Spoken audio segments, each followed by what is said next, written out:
Olá, pessoal, sejam muito bem-vindos. Estamos aqui com o primeiro podcast do Valentim Magalhães.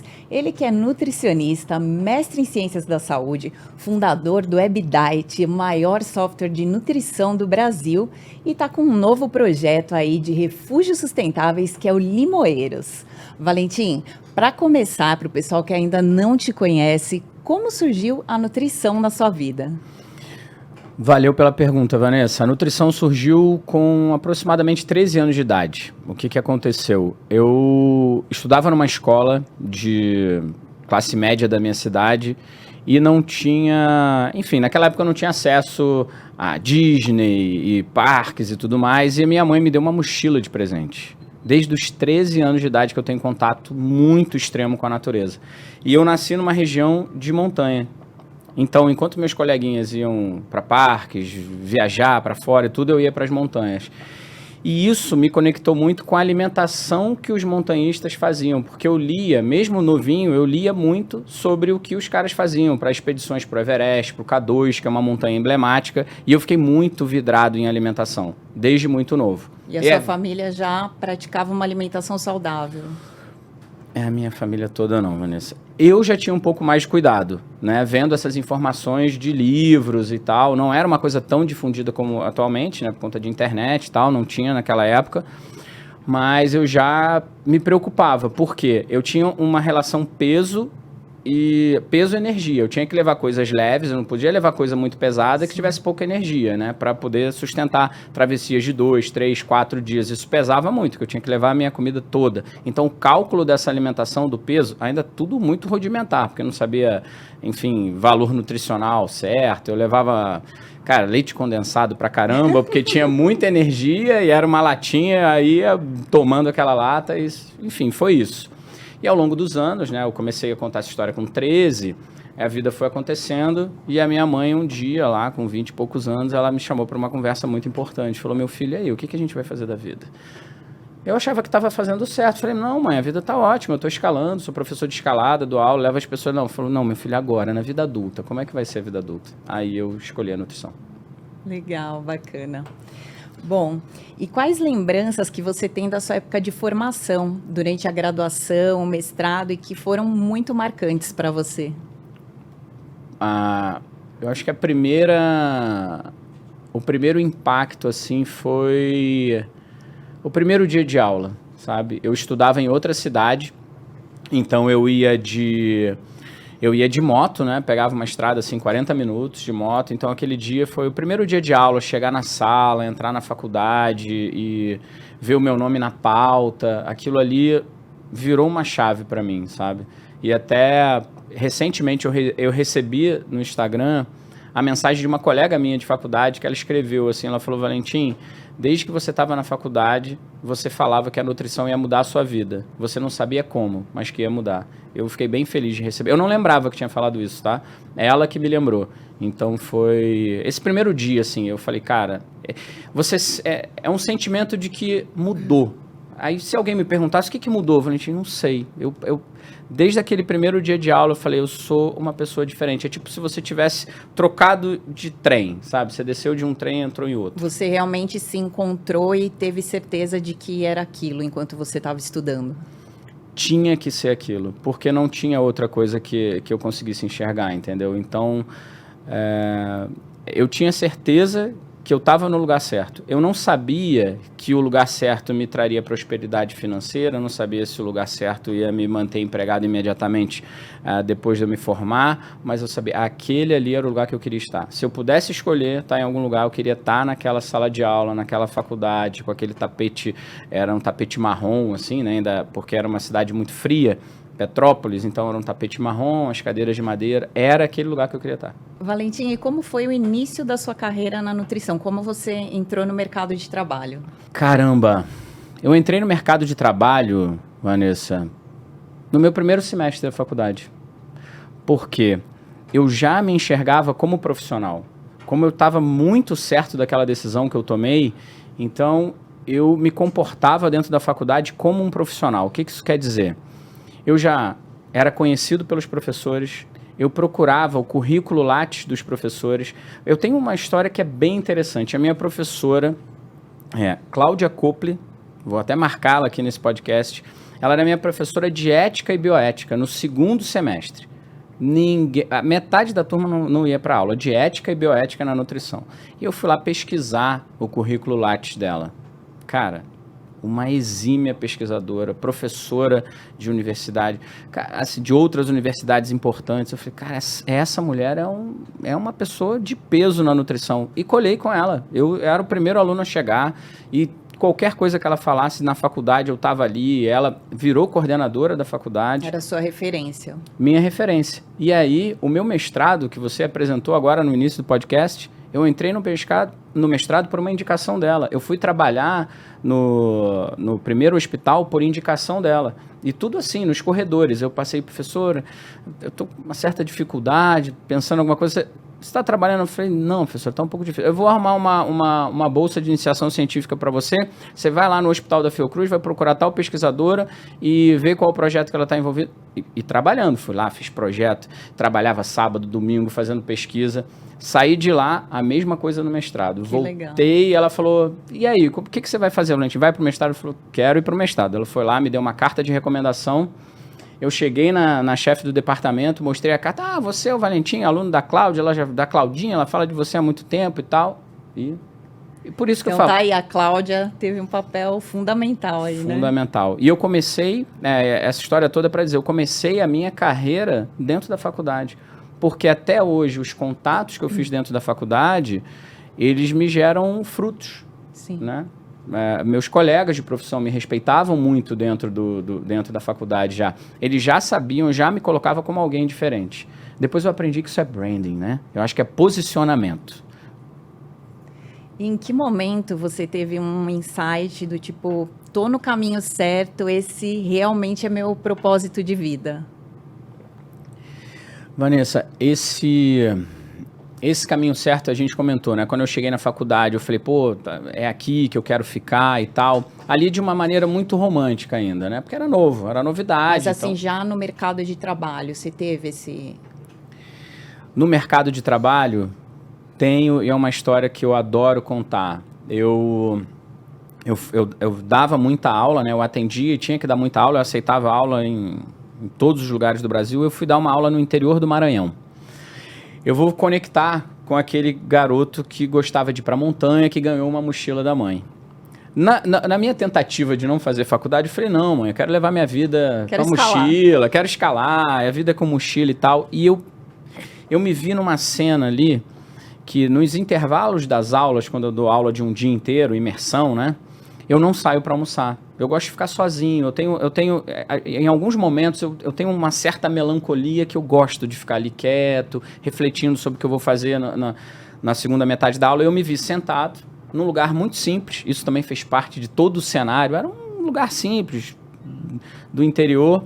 Eu sentado na cadeira, coloquei meus 2 pés assim na outra cadeira e a minha mochila estava em cima da mesa. E eu tinha falado, eu quero levar a minha vida carregando uma mochila. E quando eu olhei aquela cena, eu já estava formado, aquilo, eu falei, caramba, eu pedi isso. As memórias. Eu pedi isso. E quando eu olhei aquela mochila, aquilo me emocionou de verdade. Aquilo ali eu senti um impacto, sabe? Aquela coisa que você fala, meu Deus, chegou o que eu pedi, né? E é do nada, é um estalo. Que legal. É uma cena... Eu queria ter fotografado aquela cena. Para mim, foi uma pena. Eu queria ter essa foto. Eu sentado, com os pés cruzados, aquela mochila ali no canto. E quais foram as suas realizações profissionais que te trazem mais orgulho? Sem dúvida o WebDiet, né? Sim. O WebDiet, ele me traz orgulho. Eu não vou levar pelo caminho do sucesso financeiro. Ele me traz orgulho de quando eu estou num congresso, saio de uma palestra e tudo mais, e uma pessoa vem me agradecer, sabe? Ele me traz orgulho porque... Quando eu criei o WebDiet, nesses 7 anos que eu estava à frente da empresa, eu sempre pensei genuinamente no outro. Eu podia mudar o preço do WebDiet no estalar de dedos. Podia colocar, com a quantidade de assinantes que eu tinha, eu poderia passar numa loja e falar, não, vou aumentar o preço. Eu tenho esse monte de assinante, vou cobrar mais R$5 por mês. R$10 por mês. Ah, não, isso aqui que eu entrego muito conteúdo, eu vou cobrar mais caro, é o que chamam de upsell, né? De um ticket mais caro para ter uma coisa mais... E eu falei, não, nesses 7 anos eu falei, eu quero entregar o melhor para o nutricionista. Eu quero entregar o melhor. Ele vai pilotar o mesmo avião que um cara bem sucedido que está em São Paulo. Eu não vou diferenciar. O nutricionista que entrasse na minha plataforma no interior do Brasil, que contasse aquele dinheirinho suado para pagar a plataforma, ele ia ter a mesma experiência de um profissional de ponta que está num grande centro em São Paulo, podendo pagar uma anuidade de R$1.000, R$2.000, R$5.000, R$10.000. Ele ia ter a mesma experiência. Eu não fiz distinção. Legal. E isso é uma coisa que me impactou muito. São mais de 40 cursos lá dentro. Para que todos pudessem ter acesso, né? Para que todos pudessem ter acesso. Muito e o impacto legal. foi muito grande, né? Sim, você imaginou em algum momento que teria uma proporção tão grande? Eu só falo isso, Vanessa, para dar aula sobre empreendedorismo, porque de verdade eu não imaginei que ia ficar desse tamanho. Eu só falo isso para ser bonito no palco, mas no fundo do coração, o empreendedor genuíno, né, aquele cara que tem a veia empreendedora, que não é, na maioria das vezes, o melhor administrador, ele não é o cara mais, enfim, melhor em outras competências dentro de uma companhia, mas o cara que planta aquela primeira semente, ele só quer cuidar daquela semente. Eu não sei qual o tamanho que essa árvore vai ficar, mas eu só quero ver ela brotar. É isso que motiva, né? Eu não sabia que ia virar o que virou. Sim. Genuinamente eu não sabia. O meu propósito, eu queria ver aquilo vivo. É igual, eu acho que parece que é uma mãe que está gestando e ela quer ver o filho, ela não quer saber se o filho é bonito, se vai ser alto, se vai ser baixo, se o filho vai ser bem sucedido, se o filho vai ser rico, vai ser um doutor. Ela quer ver o filho, cara. Ela quer ver o filhinho dela ir correndo, e derrubando as coisas, e se lambuzando, e é isso. Isso é um empreendedor nato, é aquele cara que tem um empreendedorismo dentro dele, uma sabe? Veia e o sucesso é a consequência. Eu não peguei uma calculadora para fazer conta. Eu não montei uma empresa com a calculadora na mão. Depois de um tempo eu tive que calcular algumas coisas, né? Porque tinha contas para pagar. Depois eu aprendi isso também. No empreendedorismo você tem que contratar mais gente, aí você tem um salário. Aí você precisa ter uma postura mais profissional, sem dúvida. Mas o começo não. Bacana. E, na sua opinião, qual a importância do contínuo aprendizado e atualização na área da saúde? Isso começa com a palavra: sem humildade você não vai muito longe. Você tem que aprender tudo o tempo todo. A todo momento alguém está te ensinando alguma coisa, tá? E dentro da área da saúde, a gente teve uma evolução técnico-científica muito grande na biologia molecular. A gente, há décadas atrás, a gente conheceu o genoma, a gente sequenciou o genoma, a gente sabe quais são as informações, depois a gente evoluiu, viu que o genoma não era responsável pelas características, e sim uma interação entre o genoma e o meio ambiente, a gente chama isso de fenótipo. Aí a gente conheceu os microRNAs e a gente foi evoluindo. Depois a gente chegou num ponto da ciência que está todo mundo se voltando para dentro, falando: a gente sabe disso tudo, e por que a gente não faz o que é certo? A gente já sabe que uma má alimentação pode tirar 10 anos de vida de você. 10 anos, tira 10 anos de você. Por que a gente não faz? Então, é contínuo aprendizado. Por quê? Quando a gente olha para o mundo ao nosso redor, sempre que você traz uma solução, junto você traz um outro problema. Você descobriu tudo isso, tá? Qual é a solução? É essa. E por que as pessoas não fazem? É mais uma pergunta. Então a gente tem que estar em constante evolução. Eu faço uma analogia, uma brincadeira. Você troca de telefone quantas vezes? Pelo menos de 2 em 2 anos, né? Cara, tudo em você evolui. Você fica mais rápido na hora de mexer no telefone, a vida fica mais dinâmica e as coisas mudam. A gente precisa se atualizar para poder estar inserido no mundo real. Senão, se a gente deixar de estudar e não tiver essa humildade, a gente vai viver num mundo paralelo. Sim. No nosso mundo, que não se comunica com o mundo real. E isso é perigoso. Tá certo. E a saúde pública, ela desempenha um papel bem importante na promoção de políticas e programas que visam melhorar a nutrição para a população no geral. Qual a sua visão sobre essa relação entre elas? visto que hoje mais de 80% da população não tem condições, por exemplo, e não tem acesso à nutrição, né? O que acontece, Vanessa, o caminho que o Brasil seguiu de entregar a saúde gratuita, isso é incontestável, que é uma grande vitória do nosso país, tá? Eu não vou entrar no lado ruim dessa história, eu vou buscar o lado positivo dessa história. O que a gente precisa a gente deu um passo importante quando trouxe a gratuidade e garantiu isso na nossa Constituição, todo mundo tem acesso à saúde. Agora, precisa de uma palavrinha importante que ninguém está discutindo. A gente só precisa acessar sistemas de saúde mais complexos e mais caros se a gente não cuidar do básico. Eu acho que não dá voto dar salada para as pessoas comerem. Pode ser alguma coisa do tipo. É prevenção.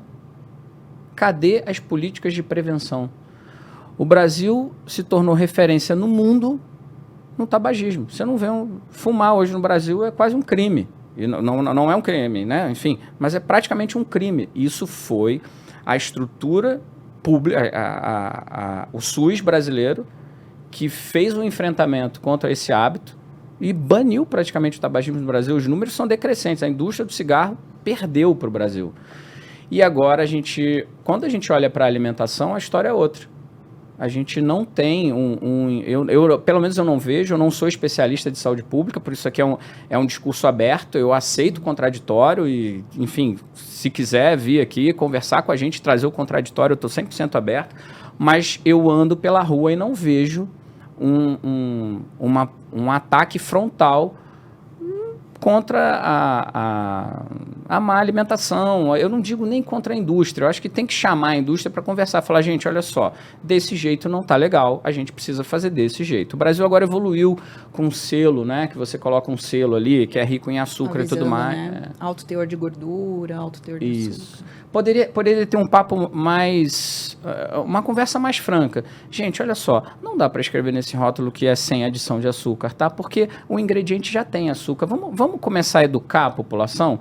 Vamos pegar parte. Olha, você paga tantos por cento de imposto, a gente vai fazer um combinado. 1% do imposto que você paga, você mesmo vai fazer campanhas de educação nutricional, porque o Brasil produziu o Guia Alimentar. O Guia Alimentar brasileiro é uma referência para o mundo. O Brasil é o principal celeiro de pesquisa em nutrição. Nós temos 6 biomas diferentes. A gente tem alimento aqui de tudo que é jeito. O Brasil é referência na alimentação e no estudo sobre alimentação. Então tem que chamar a indústria, o poder público e falar sobre prevenir.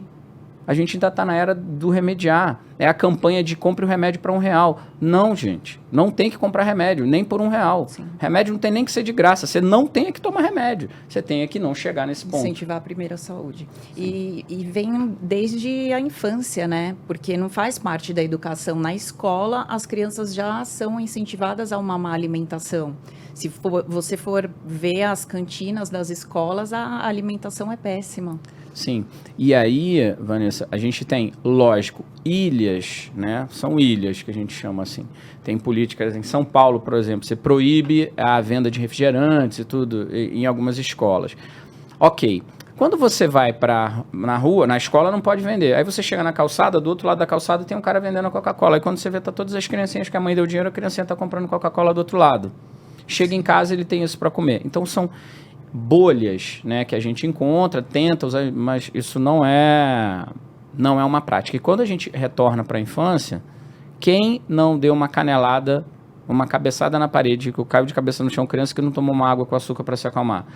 Quantas vezes a gente não presenciou isso? Eu presenciei, porque eu trabalhava dentro de um hospital referência no Rio de Janeiro, que é o Instituto Fernandes Figueira, um hospital terciário que tratava de pacientes pediátricos de alta complexidade. As mães na fila do atendimento para nutrição, reclamando que o filho não come, que isso, que aquilo, com um pacote de bolacha e um refrigerante, uma lata de refrigerante. Uma criança de 5 anos de idade, 10 anos de idade.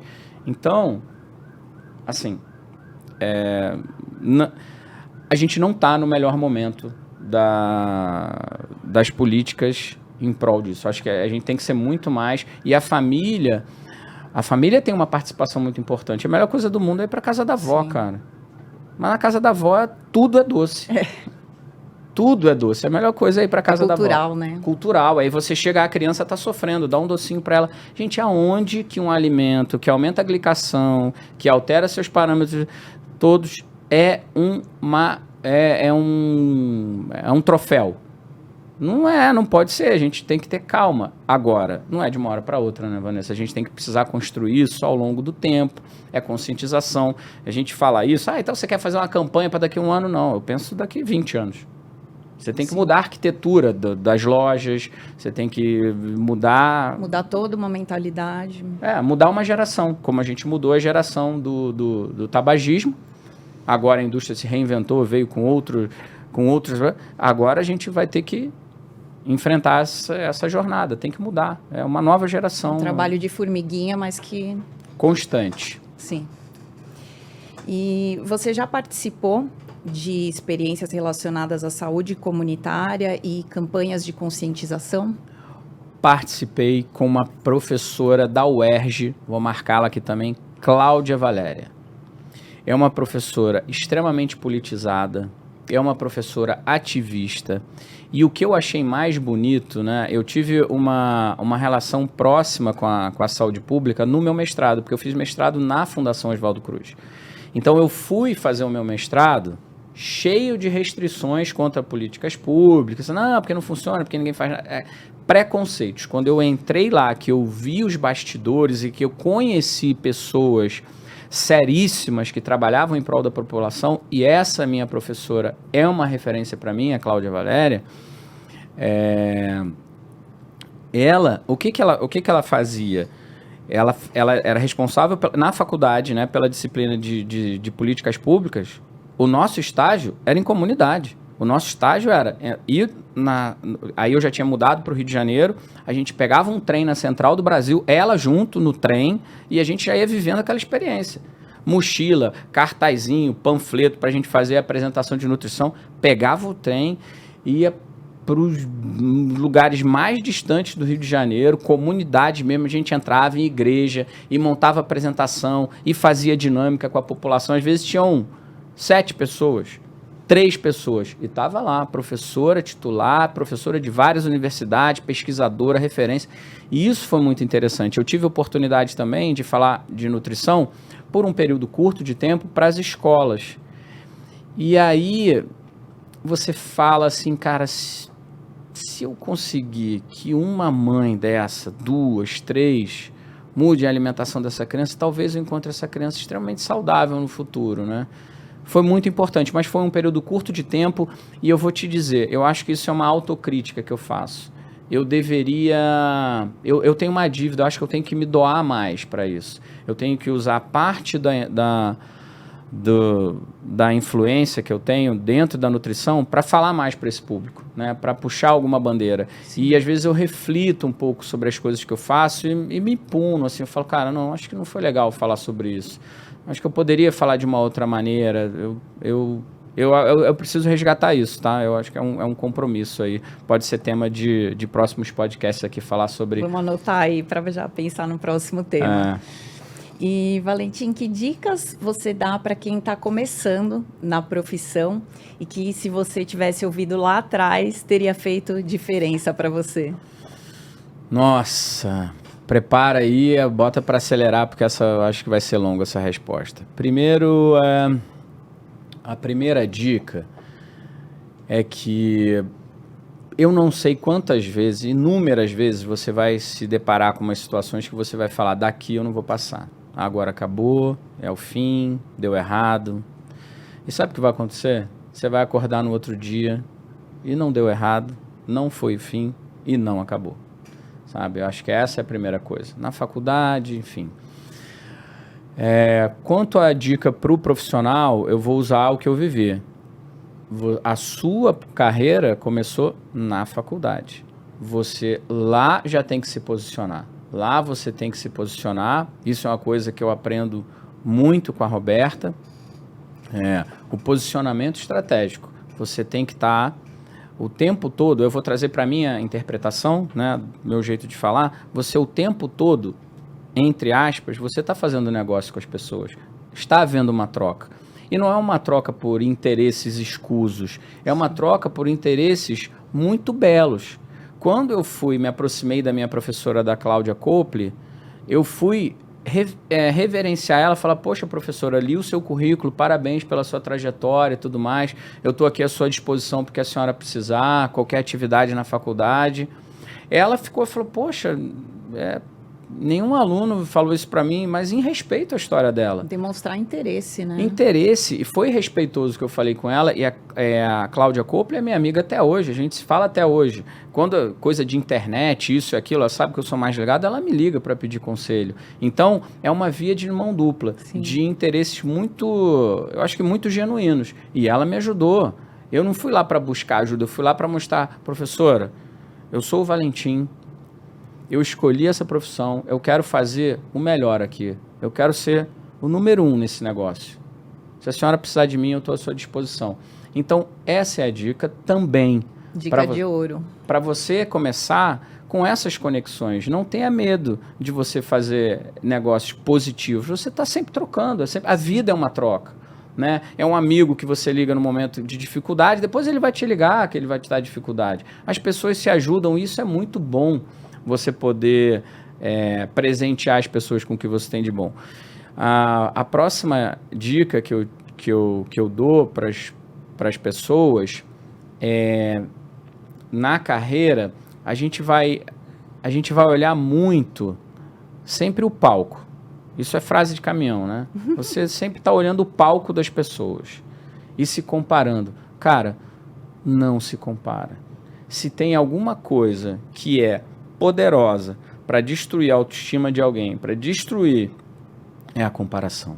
A comparação, o espelhamento, eu acho que você ter a referência é muito positivo. Você olhar para uma pessoa e você admirar ela como pessoa, como profissional, entender que essa pessoa não é completa em tudo, né? E a gente se compara muito. Eu quero ser assim, eu quero ser... Cara, olhe para o que você tem de bom. Eu não vou usar uma frase que uma amiga muito querida usa, eu não vou dizer o nome dela, porque pode ser que ela receba alguma retaliação na internet, mas assim, seja a sua melhor versão? Não. Isso é uma coisa que, cara, seja você já é a sua melhor versão, você já é o que tem de melhor, você é único, não tem ninguém igual a você no mundo, você é uma peça exclusiva, você é uma joia, imagina só, você veio ao mundo, não tem nada parecido com você. A não ser que você tenha um irmão gêmeo, univitelino, pode ter um genérico bem feito ali, né? Porque dependendo do ambiente que ele for viver, o fenótipo dele vai ser diferente. Se um mora no Alasca, outro mora no Havaí, quando eles se encontrarem, vão estar um pouquinho diferente, o tom da pele e tudo. Então você já é uma coisa, você já é uma joia.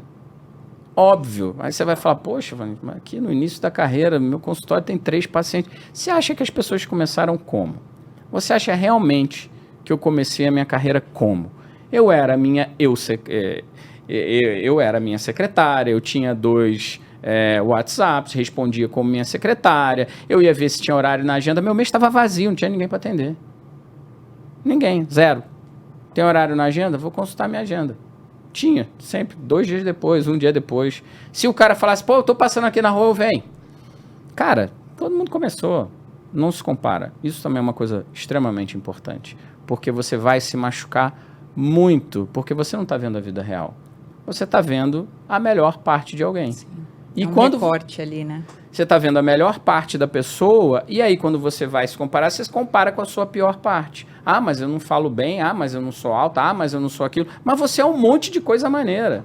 Você é engraçado, você é um cara espirituoso, você é um cara super inteligente, estratégico para coisas que talvez a habilidade você não vai ter. Às vezes você não vai ser o melhor palestrante, mas você é o cara que mais produz conteúdo. Você é um exímio pesquisador, um cientista. Eu tenho um amigo muito próximo, eu chamo de amigo, mas é o pesquisador mais respeitado que a gente tem no Brasil hoje, o Lancha Júnior. Um dia eu cheguei para ele e falei, professor, com todo o respeito que eu tenho, seus slides são horríveis. Seus slides são horríveis. Agora, você entra no currículo Lattes do cara, o cara publicou mais de 700 artigos. Ele é mesmo, Val? Eu falei, Lancha, desculpa. Eu sabe que, né? Mas teu slide é muito ruim. Isso não abalou ele. Não. Aí ele foi em outro congresso e falou, a gente se encontrou agora em Porto Alegre, no congresso de Porto Alegre, ele, e aí, gostou? Melhorou? Eu falei, um pouco, deu uma melhorada. Mas, cara, ele é o melhor pesquisador que tem no Brasil de nutrição esportiva e desempenho, né? Suplementação. E essa troca é muito legal, né? É muito legal. Meu slide é lindo. Meu slide é lindo, citando os artigos que ele pesquisou, entendeu? Então a vida é isso, não tem que ter comparação. Eu tô lá, meu slide é maravilhoso e eu usando o artigo que ele publicou, né? Enfim. Bacana. E, Valentim, quem te acompanha nas redes sociais sabe que uma outra grande paixão sua, além da nutrição, é o mergulho. Qual a importância que você dá de ter um grande equilíbrio na vida entre trabalho e outras paixões? Aí eu vou ter que contar uma verdade para vocês. Não vai ser equilibrado sempre. Não vai ser. E não foi. Tá? O que a gente precisa ter bem claro é que alguns momentos da nossa vida a gente vai ter que se dedicar mais a um projeto. Tá? E aconteceu comigo e acontece com todos os empreendedores, tá? Isso no campo do empreendedorismo. Quem arrisca no empreendedorismo, ele arrisca muita coisa. Ele não tá arriscando só dinheiro, ele está arriscando o bem-estar, ele está arriscando o futuro com a família, ele está arriscando muita coisa. É muito perigoso. É muita coisa em jogo, né? É muita coisa em jogo. Por exemplo, eu tenho uma filha de 20 anos, e se você for perguntar para mim, Valentim, você foi o melhor pai na infância dela? Não, eu era um cara ausente. E a mãe dela foi muito correta. A mãe dela nunca me ligou para cobrar qualquer coisa sob o ponto de vista financeiro. Nunca. Até porque a gente sempre se deu bem quanto a isso. Ela sempre me ligava para cobrar atenção. Ela, Valentim, é sua filha.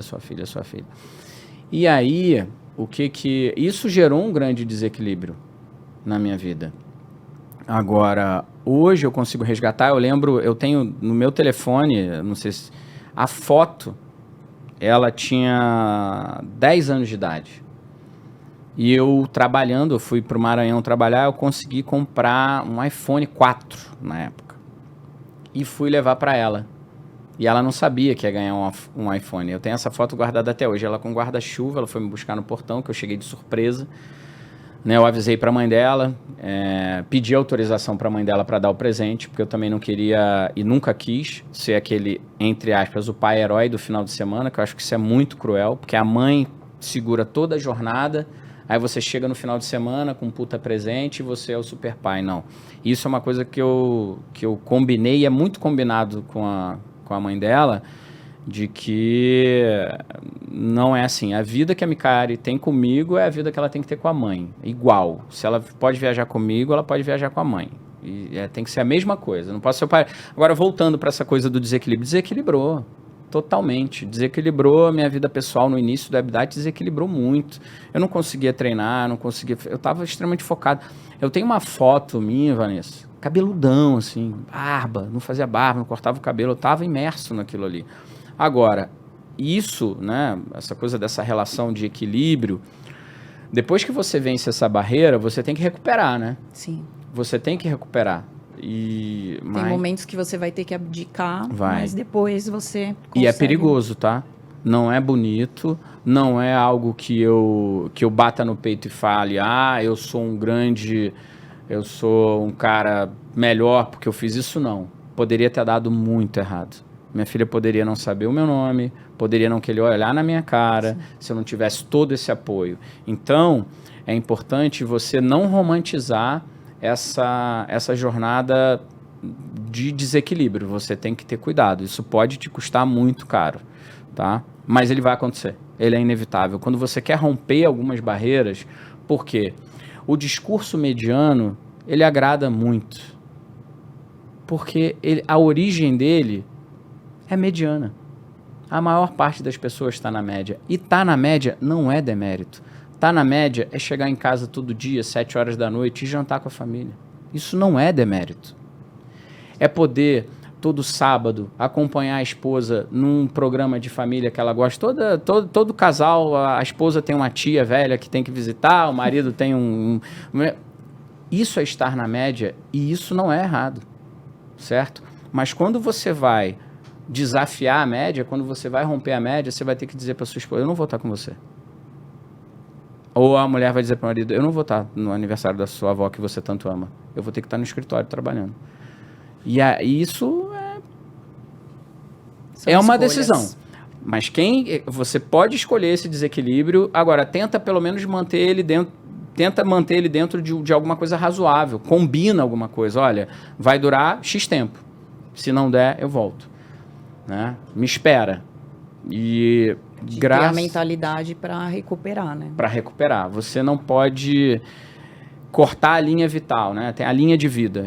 Você fez um paralelo aí sobre vidas, sobre a vida profissional e a vida pessoal. É a linha de vida que a gente usa no mergulho, né? Que é a Sim. Golden Line. Você não pode perder a Golden Line. Se você perceber que perdeu a Golden Line, sai. Essa é uma manobra que a gente tem na caverna. Se a gente se a gente chegou num ponto, rompeu a Golden Line, a gente tem que imediatamente sair da caverna e vamos embora. Se você não estiver vendo a outra ponta e não puder emendar, se não tiver uma emenda possível, não tiver no seu horizonte, a outra tem que voltar. Não há possibilidade de você continuar explorando. Que, aliás, é um esporte muito arriscado também, né? É um esporte... O mergulho assim extremo... como o empreendedorismo... O empreendedorismo, ele é arriscado, Vanessa, porque eu acho que é o que tem de bonito. O empreendedor mesmo, o empreendedorismo bonito é aquele sentimento que você quietinho, você não pode falar isso para ninguém. Quando alguém te pergunta, não, e o negócio vai dar certo. Venci, vou virar um unicórnio, eu sou forte. Por dentro tem aquela, sabe? Aquele assim, caramba, cadê minha mãe? Cadê minha mãe? Vou ligar para ela. Sabe? Tem aquele, cadê minha mãe? Ninguém é imbatível. Você sente isso quando você tá lá mergulhando também? Cara, ligar para minha mãe não dá, mas assim, mergulhando, tem vezes que a gente tem que controlar muito a cabeça, né? Porque isso é outra coisa que a gente pode fazer. É você por você mesmo ali, né? Não Sim. tem para onde correr. A gente tem que fazer um paralelo disso com a nossa vida. Ninguém explode de uma hora para outra. Alguém fala assim, você é uma pessoa explosiva. Discordo. E aceito o contraditório de psicólogos comportamentais, enfim, que podem desfazer. A minha teoria é baseada no que eu vi, tá? Não li nada, não tem nenhum embasamento. O que eu imagino, o que eu entendo da vida, ninguém explode do nada. Ninguém... Puff! A mesma coisa no mergulho. No mergulho extremo, no mergulho em caverna, a gente percebe quando a cabeça começa a deslocar. Porque é mais ou menos assim, você está dentro de um lugar, a 1 hora da saída, se alguma coisa der errado, você tem 2 minutos para resolver. E ninguém vai entrar para te tirar. 2 minutos. 2 minutos. Porque se você tiver uma pane grave de ar, acabou. Você não tem de onde respirar. Agora, uma pane grave, tá, gente? Só para acontecer isso, todos os deuses de todos os universos, não é só o Deus do que rege o nosso universo, eles têm que estar ali falando, cara, você vai ficar aqui.